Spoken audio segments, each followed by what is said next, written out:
Mga taga-Filipos Kapitulo 4.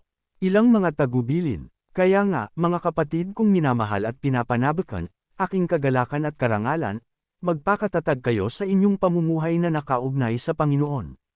Nakikiusap ako kina Euodia at Syntyche na sila'y magkasundo na bilang magkapatid sa Panginoon. Ipinapakiusap ko rin naman sa iyo, tapat kong kasama, na tulungan mo ang dalawang babaeng ito. Sila man ay kasama kong nagpagaw sa pagpapalaganap ng magandang balita, kasama si Clemente at ang iba pang kamanggagawa ko. Ang pangalan nila ay nakasulat sa aklat ng buhay. Magalak kayong lagi sa Panginoon. Inuulit ko, magalak kayo. Ipadama ninyo sa lahat ang inyong kabutihang loob. Malapit nang dumating ang Panginoon. Huwag kayong mabalisa tungkol sa anumang bagay.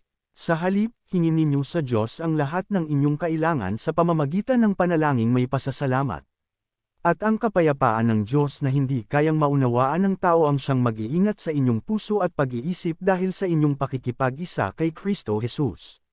Bilang pagtatapos, mga kapatid, dapat maging laman ng inyong isip ang mga bagay na karapat-dapat at kapuri-puri, mga bagay na totoo, marangal, matuwid, malinis, kaibig-ibig, at kagalang-galang. Isagawa ninyo ang lahat ng inyong natutuhan, tinanggap, narinig at nakita sa akin. Sa gayon, sa inyo ang Diyos na nagbibigay ng kapayapaan. Salamat sa inyong tulong. Labis akong nagagalak sa Panginoon sapagkat pagkaraan ng mahabang panahon, minsan pang ipinamalas ninyo ang inyong pagmamalasakit sa akin. Alam kong hindi ninyo ako nalilimutan, wala nga lamang kayong pagkakataong matulungan ako. Hindi ko sinasabi ito dahil sa kayo'y pinaghahanapan ko ng tulong. Natutunan ko ng masiyahan, maging anuman ang aking kalagayan. Naranasan ko na ang maghikahos, naranasan ko na rin ang managanya, natutuhan ko na ang sikreto kung paano masiyahan sa anumang kalagayan sa buhay, ang mabusog o ang magutom, ang managanya o ang maghirap. Ang lahat ng ito'y magagawa ko dahil sa lakas na kaloob sa akin ni Kristo. Gayunman, ikinagagalak ko ang ginawa ninyong pagtulong sa aking mga paghihirap. Alam naman ninyo, mga taga-Filipos, na kayo lamang ang idol siyang nakahati ko sa hirap at ginhawa nang umalis ako sa Macedonia noong ako'y nagsisimula pa lamang sa pangangaral ng magandang balita.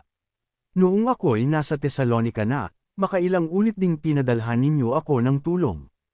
Hindi sa hangad kong laging tumanggap ng mga kaloob, kundi ang nais ko ay makatanggap kayo ng masaganang gantimpala. Narito ngayon ang katibayan ng labis-labis na kaloob ninyo sa akin. Higit pa sa pangangailangan ko ang tulong ninyo sa akin na hatid ni Epafrodito. Ang mga ito ay tulad ng mabangong handog sa Diyos, mga alay na katanggap-tanggap at kalugod-lugod sa Kanya. At buhat sa hindi mauubos na kayamanan ng Diyos, ibibigay niya ang lahat ng inyong kailangan sa pamamagitan ni Kristo Jesus. Purihin ang ating Diyos at Ama magpakailanman.